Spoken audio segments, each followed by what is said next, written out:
एक दिन की घटना, देवताओं के राजा इंद्र के मन में अहल्या मां को देख करके काम वासना जागृत हो, और देवताओं का राजा इंद्र जिस समय गौतम ऋषि अपनी कुटिया से बाहर जाते हैं, उसी समय मां अहल्या की कुटिया में प्रवेश करते हैं। श्रीमद् वाल्मीकि रामायण में स्पष्ट वर्णन है कि जो इंद्र था वो छल से अहल्या के पास नहीं गया, उसने जाकर के अपनी मनोवृत्ति अहल्या को बताई। अहल्या मां को यह लगा कि मैं इतनी सुंदर हूं कि देवताओं का राजा इंद्र मुझसे निवेदन करने आया। उन्हें अहंकार हो गया अपनी सुंदरता पर, और गोस्वामी जी कहते हैं चाहे वह व्यक्ति हो या देवता, जब अहंकार होता है तो बुद्धि भ्रष्ट हो जाती है। और जैसे ही हृदय में अहंकार का जन्म हुआ तो मैया अहल्या के मन में अब यही रह गया कि अगर इंद्र मेरे दरवाजे आया है तो मैं वास्तव में पूरे विश्व में सबसे सुंदर स्त्री। इंद्र के निवेदन को स्वीकार कर लिया। इंद्र अपनी अभिलाषा पूर्ण करके जैसे ही कुटिया से बाहर जाने लगा, उसी समय गौतम ऋषि आ गए। इंद्र गौतम ऋषि के वेश में ही कुटिया में प्रवेश लिया था। वह इसलिए नहीं लिया था कि अहल्या समझ न सके, वह तो दुनिया वालों को भ्रमित करने के लिए रूप बनाया था। क्योंकि अहल्या की कुटिया में प्रवेश करें, अगर कोई देख भी ले तो यही सोचे कि गौतम ऋषि जा रहे हैं।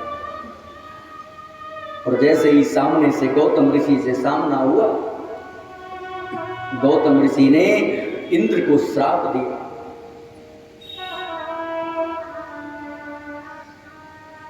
इंद्र को श्रापित कर दिया, और श्राप यह लगा कि जो वृषण था, जो अंडकोश था इंद्र का, वह तुरंत टूट करके गिर गया।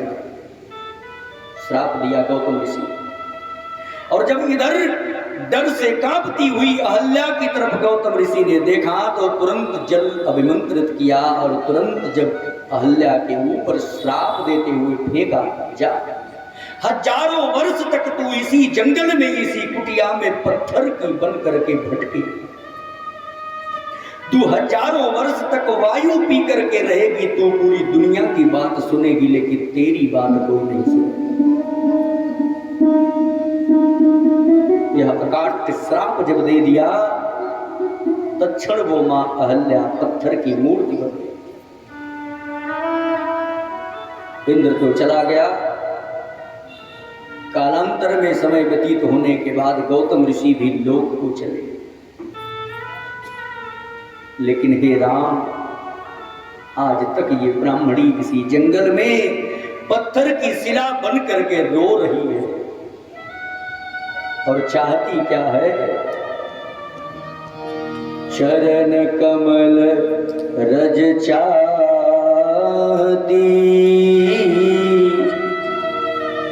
कृपा करो रघुवीर।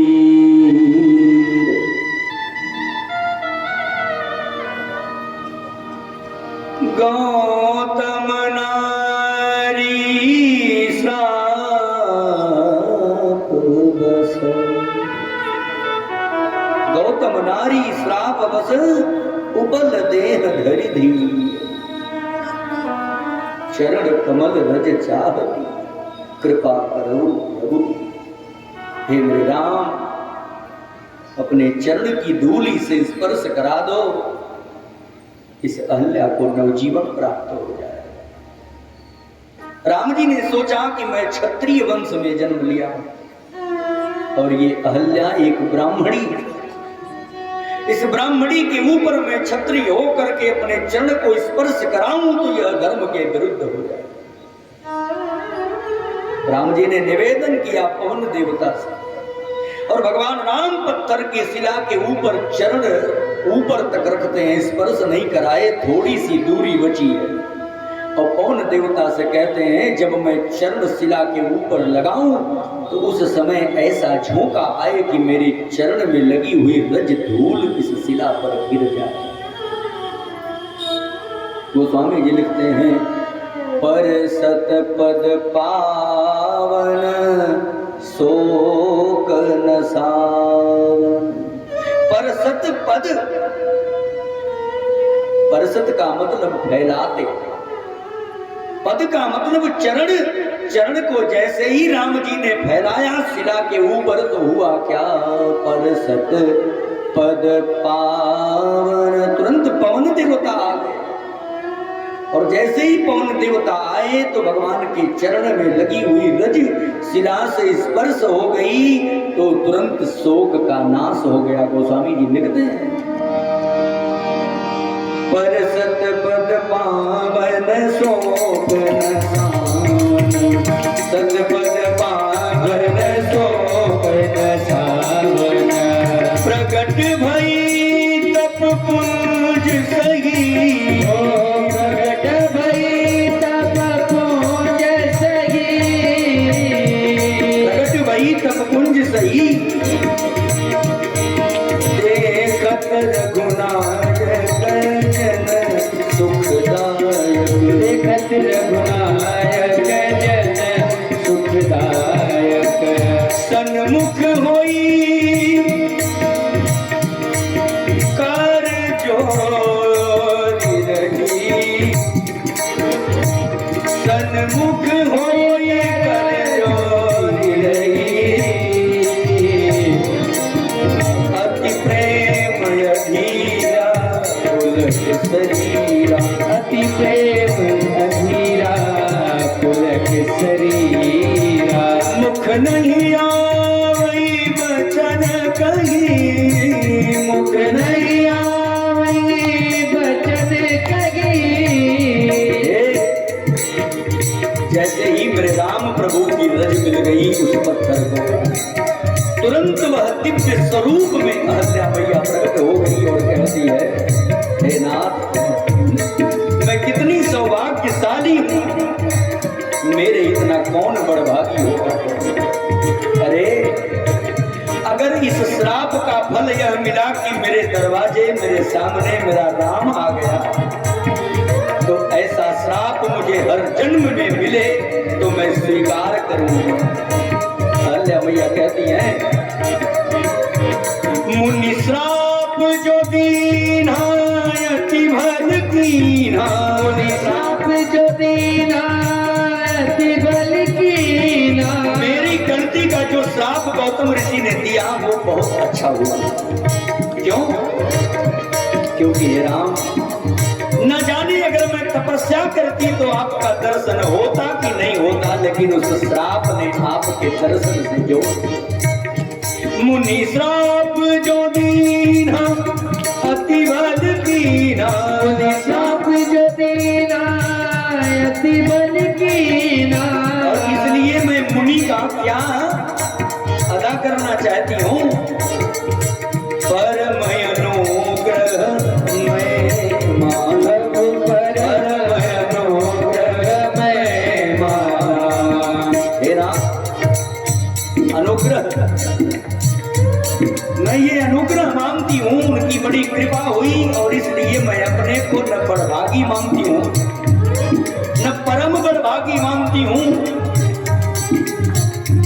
कोई बड़भागी होगा तो होगा, कोई परम बड़भागी होगा तो होगा, कोई सौभाग्यशाली होगा तो होगा, लेकिन मैं क्या हूँ, अतिशय बड़भागी चरण लागी, अतिशय बड़भागी चरण लागी।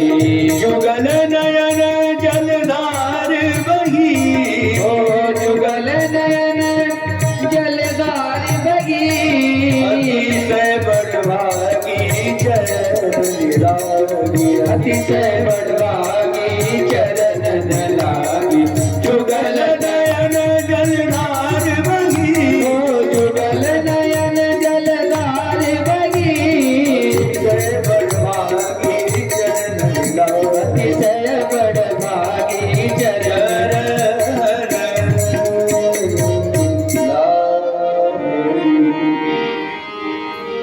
अहल्या माँ कहती हैं, मुनि श्राप जो दीना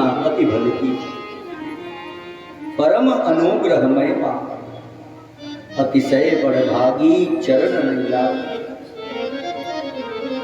जुगल नयन जलधार। दोनों नेत्र से अश्रुपात होने लगे। राम जी के चरणों में निवेदन करती है, हे प्रभु आप तो वह ईश्वर हैं, सन्मुख होई जीव मोहि जब। राम जी कहते हैं मेरे सामने ये जीव अगर जब भी समक्ष खड़ा हो जाता है तो क्या करते हैं, जन्म कोटि अगना सहित। जैसे ही अहल्या मैया ने राम जी का दर्शन किया तो तुरंत करोड़ों जन्म का जो पाप था वो नष्ट हो गया और वह निर्मल काया भगवान के हरि लोक को जाती है, पति के लोक को जाती है। गए पति लोक आनंद भर, पति के लोक को चली गई अहल्या मैया। अब आगे की यात्रा करते हुए राम जी के मन में संकोच हो रहा,